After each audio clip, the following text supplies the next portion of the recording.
Karena seringnya banyaknya mayat mengambang, jadi harga ikan itu jadi tidak ada harganya.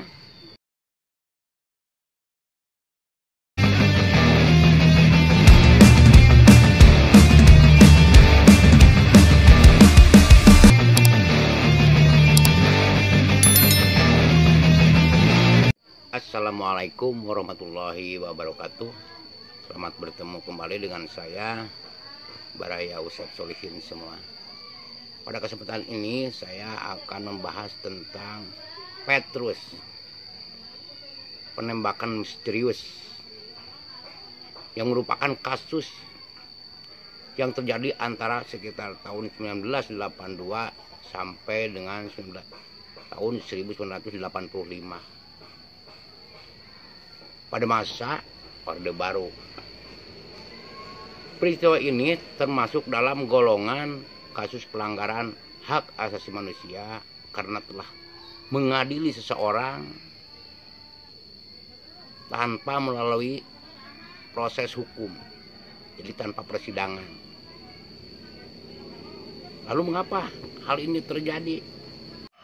Pelanggaran HAM yang dilakukan Petrus adalah menghakimi siapa saja yang dinilai sebagai pelaku kriminal atau kejahatan seperti preman, perampok, geng, dan yang lainnya. Dilansir dari kompas.com pada tanggal 5 bulan Agustus tahun 2021, jumlah korban yang tercatat itu sangat banyak. Pada tahun 1983 itu 532 orang tewas dan 367 tewas karena luka tembak. Kemudian pada tahun 1984 jumlah korbannya 107 yang tewas. Kemudian pada tahun 1985 itu 74 tewas, 28 diantaranya adalah tewas karena ditembak. Lalu apa yang menjadi latar belakang Petrus itu? Pada awal tahun 1980 banyak ditemukan mayat atau yang terbunuh, yang tewas. Bahkan semakin tahun itu semakin bertambah. Pada waktu itu kepolisian masih berada di dalam ABRI, ya, Angkatan Bersenjata Republik Indonesia. Tidak seperti sekarang ini kan kepolisian terpisah dari TNI. Kalau dulu itu TNI dan Polri itu dinaungi oleh namanya ABRI, Angkatan Bersenjata Republik Indonesia. Yang pada waktu itu panglimanya yaitu Jenderal LB Murdani. Itu menyalahkan kasus pembunuhan itu kepada para preman. Berawal dari itu karena banyaknya masyarakat yang tewas tanpa diberitahukan kepada publik, penembakan misterius atau yang disingkat Petrus itu dilakukan untuk menekan angka kriminalitas. Di wilayah kami, penembakan misterius itu dikenal dengan nama musim tato. Mengapa disebut musim tato? Karena kebanyakan yang menjadi korbannya itu bertato.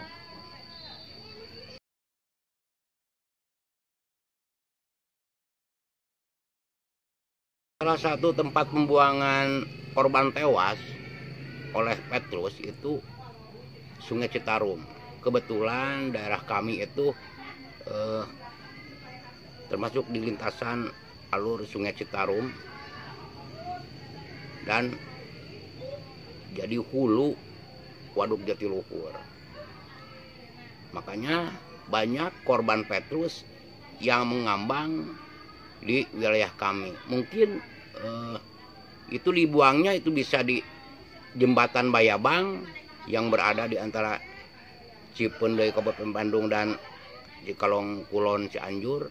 Tapi sekarang jembatan itu sudah tidak ada karena sudah tergenang oleh Waduk Cirata. Pada tahun 1983 sampai 1986 itu belum ada Bendungan Cirata belum selesai, sebab Bendungan Cirata itu selesainya itu tahun 1987. Jadi salah satu tempat pembuangannya itu di jembatan Bayabang itu.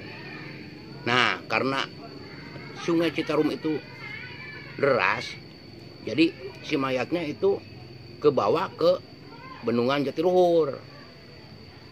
Kemudian wilayah kami itu kan hulu, genangan airnya itu hulunya ada di wilayah kami. Jadi banyak mayat yang suka mengambang di Sungai Citarum itu.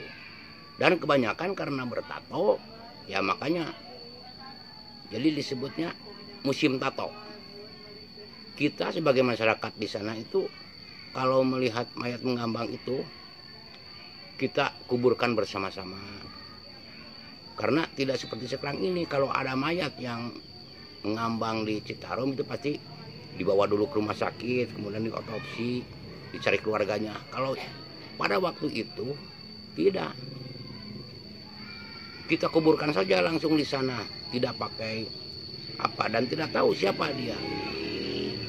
Bahkan kalau yang udah jadi tengkorak mah suka dibiarin saja. Efek dari banyaknya korban yang mengambang di Sungai Citarum, wah, mengefek kepada penghasilan para nelayan di Waduk Jatiluhur. Mengapa demikian? Karena seringnya banyaknya mayat mengambang, jadi harga ikan itu jadi tidak ada harganya. Karena efek banyaknya mayat tersebut. Untuk mengkonsumsi ikan saja, kita itu jadi bagaimana ya? Karena kan terlalu banyaknya mayat-mayat yang mengambang di wilayah kami. Kemudian adakah korban misterius itu di wilayah kami? Itu ada. Yang saya tahu itu ada yang ditembak tapi enggak dibuang di Citarum, dia dibuangnya di sekitar Wadon, di perbatasan Purwakarta dan Bandung. Dan ada juga yang selamat, mungkin nggak tahu mengapa dia itu ditangkap, tapi dia dilepaskan kembali. Dan sampai sekarang orangnya masih ada. Cuman kalau untuk dijadikan narasumber, saya juga menjaga privasinya. Demikian dari saya, semoga para kaum milenial yang tidak mengalami masa-masa seperti pada zaman itu